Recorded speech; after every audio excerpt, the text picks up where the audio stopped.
कोई स्ट्रेटजी 100% है ही नहीं। अगर आप 10 बार ट्राई करोगे तो वो आपको 6 से 7 बार भी अगर आपको सही कंडीशंस दे रही है ना, मींस वो सही है, वो गलत नहीं है। अब वो 2-3 बार आपको ट्रैप करेगी ही करेगी। अच्छी बात बस ये होती है कि जब आप अपनी कंडीशंस वाले ट्रेड बनाते हो तो उसमें आपकी एंट्री बहुत सॉलिड होती है, स्टॉप लॉस बहुत छोटा होता है। जब तुमको यहाँ पर दिख रहा है कि यहाँ पर स्मार्ट प्लेयर एंटर किए, यहाँ पर स्मार्ट प्लेयर एंटर किए, लेकिन हो सकता है कि भाई उनसे भी बड़ी कोई पार्टी हो जिसने डिसाइड कर लिया हो कि हम आज ऊपर जाने नहीं देंगे, तो उन्होंने भी अपने लॉस बुक किए होंगे। तो अगर उन्होंने बुक किए, तुमने भी बुक कर लिया, तो उसमें क्या गलत हो गया? RSI ओवरसोल्ड दिख रहा है, ये देखो, ये निकाला इसने टर्न करके मार्केट। यहाँ पर भी देखो ये मोमेंट हुआ ना, मतलब यहाँ पर भी हमको हमारी डिस्क वाली कंडीशन सेटअप नहीं दिखा, लेकिन यहाँ पर भी इसने क्या किया? जब स्टॉक मार्केट में अगर मार्केट साइडवेज नहीं है तो किसी अगर एक साइड को ट्रैप करती है तो दूसरे साइड में पॉसिबिलिटी हाई हो जाती है एक बड़ा मूव आने की। तो आपका तो यहाँ पर आपका सेटअप ही बोल रहा था, और उस सेटअप के पीछे बहुत स्ट्रॉन्ग लॉजिक है। मतलब ऐसा कोई वो मैजिक वाली मैं कोई बात बोलता ही नहीं हूँ कि इसके ऊपर चला जाए तो ये कर लेना, इसके नीचे चला जाए तो ये कर लेना। ये करना हो तो मैं दिन भर ट्रेड ही ट्रेड यहाँ पर देता जाऊँ।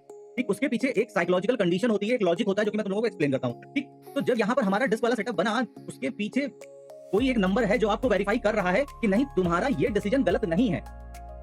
अब वो मार्केट के ऊपर तुमने ट्रेड लेने के बाद मार्केट के ऊपर छोड़ दिया कि भाई मेरा ये डिसीजन सही है या गलत। अब यहाँ पर भी देखो ना, ये क्या कर रही है मार्केट, यहाँ पर कितना खूबसूरत नीचे की कंडीशन बनाकर दिखाई लोगों को, और एक झटके में टर्न कर गई। जबकि यहाँ पर तो हमारा अगर देखो तो तुम्हारा तो डिस्क वाली कंडीशन तो कुछ बन ही नहीं रही है, कुछ नहीं बन रही है, लेकिन उसके बाद भी ना लोगों को डरा कर अब अगर ये यहाँ से ऊपर की तरफ निकलेगी तो फिर ये इसके लिए, और ये लेवल है यहाँ के लिए जाएगी 24,000 के लिए। इसीलिए बहुत चीजें देखनी पड़ती हैं एक ट्रेड को प्लान करने के लिए, एन नंबर ऑफ चीजें देखनी पड़ती हैं। और उसके बाद भी कई दिन ऐसा होता है कि आपके थॉट मैच नहीं कर रहे होते हैं, या फिर उस दिन आप तो समझ में नहीं आ रही होती है मार्केट, जो भी रीजन, उसी दिन के लिए होता है डिसिप्लिन, नंबर ऑफ ट्रेड।